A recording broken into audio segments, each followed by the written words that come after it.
Father Shanley, our Dominican Fathers, faculty and administration, scholarship patrons and families, scholarship recipients, my closest friends, and my son Griffin. It is my distinct honor to be with you today, and I was truly flattered to be asked to tell my Providence College story. The excitement in this room is palpable, but it adds nothing to what I've seen over the last 4 days. I'll never be 20 again, but spending 4 days on this campus sure makes you feel young. I was incredibly impressed with the students I met with, the students I saw walking around campus, and know that we're in very good hands moving forward. We're all here today for one reason, and that is to celebrate Providence College and the very people that continue to shape its remarkable legacy. When I was preparing my remarks, I was reminded of a song called Seasons of Love. An excerpt from the song questions 525,600 minutes. How do you measure a year in the life? In daylights, in sunsets, in midnights, in cups of coffee, in inches, in miles, in laughter, and in strife. It's time now to sing out, though the story never ends. Let's celebrate remembering a year in the life of friends. Those beautiful words express the way you measure 4 years at PC. The unforgettable moments of truth, the challenges, the successes, the committees, the bonds, the soul-searching, the maturing, the late-night conversations among roommates vowing to make the world a better place. These are just a few of the tiny pieces that create the mosaic we call the PC experience. It is different from other experiences. Those who have never had the privilege of knowing PC ask, what makes Providence College unique? Well, we in this room know that PC is, was, and with our help will continue to be a life-defining experience for every student. It is an intrinsic feeling that is felt when making oneself better today than yesterday in the witness of God and others. Each experience is built individually, but shared enthusiastically with the community. However, it's difficult to capture in words. You have to experience PC in order to fully appreciate it. I am among the fortunate to have called PC home for 4 years. 36 years, 37 days, 2 hours, and 31 minutes ago, a very tired man got into a finely emptied station wagon. There was sweat on his brow, having just moved 46 pink and green outfits, 73 headbands, and a raft of other must-have, up 5 floors to McVinney 509. While his body may have been dead tired, his eyes were resolute. He rolled down the car window and uttered a simple piece of advice. You know who you are and what you hold sacred. Don't do anything you can't undo. My response simply, I love you, Dad. His words were profound at the time, but are even more meaningful today amid all the social media and the instant and very public evaluation of one's actions. My dad's advice was to stay true to who I was, to my values, and to do what was right. However, what my dad, Mom, and I never predicted was how fundamentally PC would transform me. All those years ago, I learned to think, to challenge, to gracefully accept. I furthered my faith and have found a deeper compassion and empathy for others. I graduated a very different and more complete person, greatly transformed from the girl who entered just 4 years before. Now, admittedly, there was a lot of fun mixed in with all that transformation. And much of my growth took place after I left PC, but the seeds were planted right outside of these walls. On March 17th, 2012, St. Patrick's Day, our son Griffin was accepted to PC and stands as part of the class of 2016. There was a celebration in the house, much to my husband, the Marquette graduate's chagrin. My mom and dad were over the moon to have another friar in the family. My sister Susan, class of '83, was also thrilled, for we all knew what was ahead for Griffin and the rich life he would have here at PC. Griffin, you too will be transformed in ways you cannot even imagine sitting here today.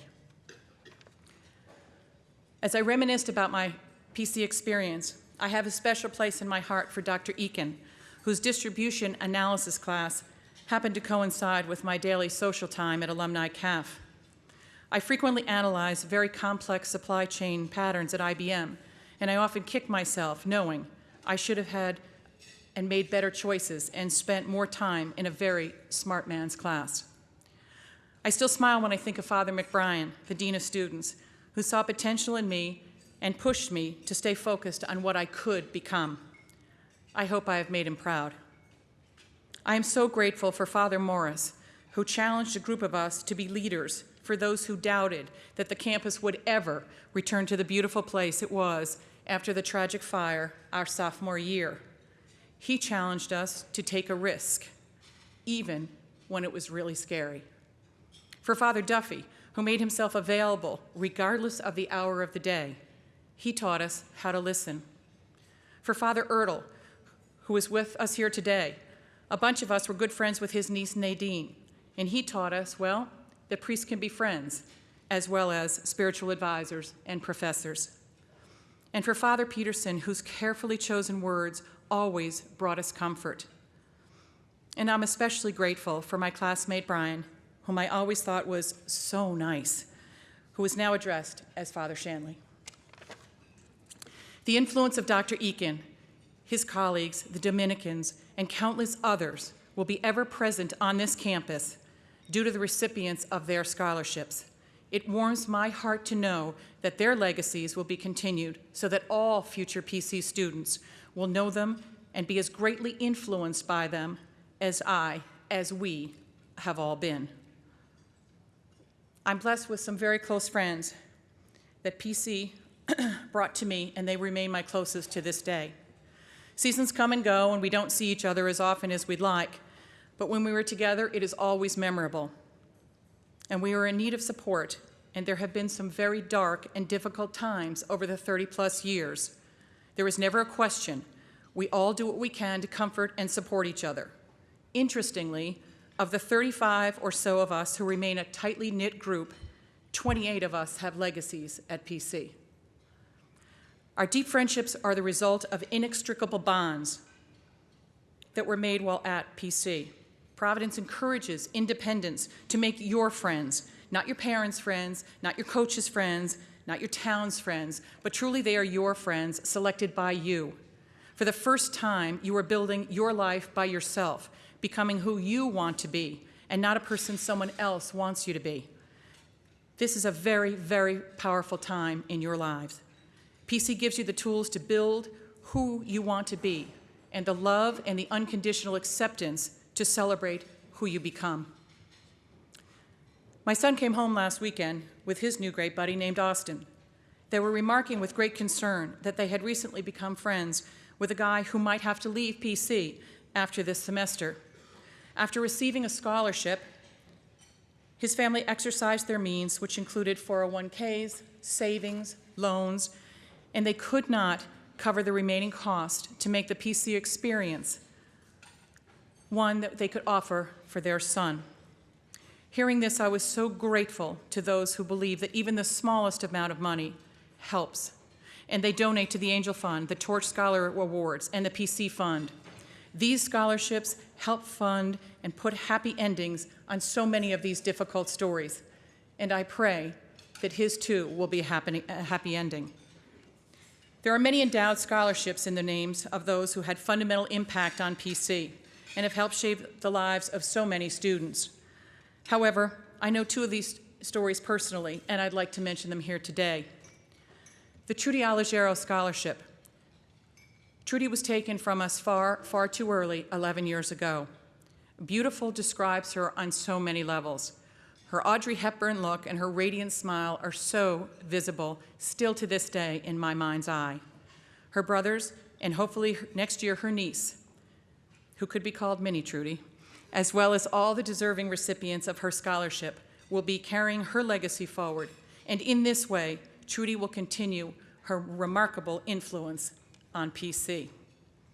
The students who receive the Susan and Bob Clark Scholarship will learn that their patrons left an indelible imprint on Providence College through their tireless efforts on the Student Congress, the Board of Governors, now programmers, and countless other committees that enabled PC to build the social atmosphere that students enjoy today. They even started the first convenience store on campus called Friar's Desires. Now, 30 years ago, the only thing we had beyond Ray was Haven Brothers. So imagine the delight of the students who now had another option. Thankfully, there are many, many stories in the room of people honored through these scholarships. To all of you who have so generously endowed these gifts, thank you. Your donations help 3 out of 4 students to complete their PC experience. Yet, with all of our efforts, and the college awarding $55 million in need-based financial aid this year alone, 2,000 students, approximately half of the college's enrollment, will not meet their full financial need. There is no doubt that today's economy presents challenges for all of us, but it is also dictating that we must find more ways and more people to help. We must make it our goal, and the goal of all the people with whom we shared our PC experience, to never, ever let finances become a deterrent for a student who desires and deserves to be part of the Providence College family. For our scholarship recipients, you are meant to be here. As you have heard, you are here to honor and continue the legacy of some very special people. It was God's divine providence that guided you to our family, and for that, we are very grateful. All we ask of you is that you embrace the parts of PC that will transform you. Open your eyes and ears to a teacher who's passionate in his field, a friend who is from parts you've never been, a sermon on Sunday night that just might change your view of life, cheering for PC among hundreds of screaming fans at the dunk. Take it all in each day, as your years here will fly by, I promise you, and you will have only your memories, your unique PC mosaic, to sustain you. We also ask that you leave a part of who you are here at PC. It is the richness of the pieces left by all of us that makes PC different from all other colleges. We know this, and we fervently hope that we can impart the excitement that we have for our special community and what it offers to others. 176 days, 7 hours and 5 minutes ago, I got a call from my mom, who gently broke the news that my dad, the one whom I had counted on for sage advice, and who was cheering on me each day, was gone. As a part of my heart went dark that night, and through the sad days that immediately followed his death, I truly struggled to find a way to put his light on again. I wanted the world to know that they had lost a great man, but I also wanted his insightful lessons to continue. Enter my divine providence.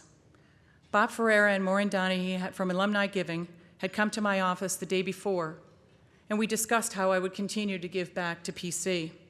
We left the conversation with several ideas, but nothing warmed my heart. In the days following my dad's death, and after contemplating how to make his spirit alive, and someday the spirit of my mom as well, I decided to start the Tracy Family Scholarship. I immediately felt Dad's light starting to illuminate once more. He was coming alive through the idea of future recipients of the Tracy Scholarship. In May, I announced my decision to start the scholarship with a shaky voice to Father Shanley and several of the PC fundraising committee members. I've been at peace with my dad's death ever since. I asked the Financial Aid Committee that when finding the future Tracy recipients, that they find a student who has fire in his or her gut, who will do something bold, good, with passion, truly makes a difference. I cautioned them that this student did not need to be the big man or big woman on campus. And I used a quote from Mother Teresa to explain. We cannot all do great things, but we can do small things with great love. I then asked them to find the person who's going to make a beautiful PC mosaic and make the most out of his or her experience, 16 seasons of love. That is the legacy of my parents. Sadly, my dad passed away before knowing that I had been elected to the Providence College Board of Trustees. He would have been incredibly proud. However, he also would have underscored the tremendous responsibility that such a commitment of such an appointment deserves. I am aware of and enthusiastically accept the responsibility. For all those people who inspired me many years ago and gave me the words that I still live by, I give you my word that I will serve this college with the energy and the hard work necessary to continue to make it a great experience for future PC family members. I will close as I began. It's time now to sing out, though the story never ends. Let's celebrate, remembering a year, 4 years, in the life of Providence College. Thank you.